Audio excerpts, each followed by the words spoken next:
discount, and then nothing. A table header with no table under it, and a gap where the gift message should have been. Nobody gets an error. The workflow says success. The email just looks amateur.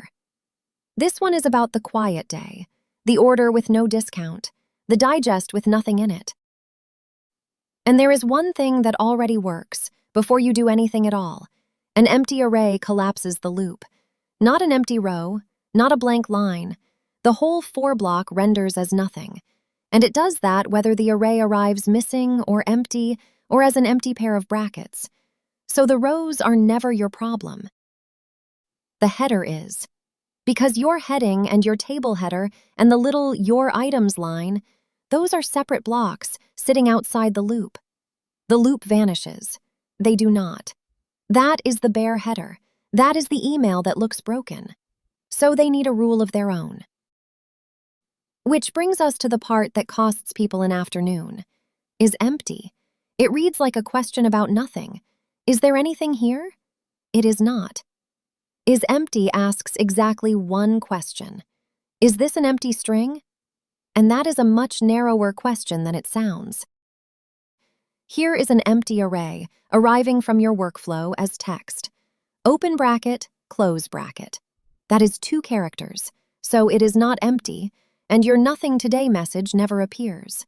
The loop collapsed, the fallback did not fire, and the email goes out with a heading and a hole. Now the one that is worse because it looks so reasonable. You send a count instead. 0 items today, so the count is 0. 0 is a character. 1 character. So 0 is not empty either. The block you wanted to hide stays. The message you wanted to show does not. So here is the rule that actually holds. Do not point is empty at an array. Do not point it at a count. Point it at something that is genuinely, literally empty when there is nothing, and let the workflow decide that. 1 variable.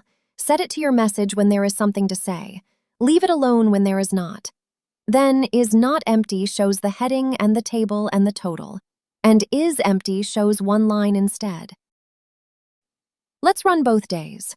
Tuesday, 4 orders, heading in, rows in, total in, nothing today, gone.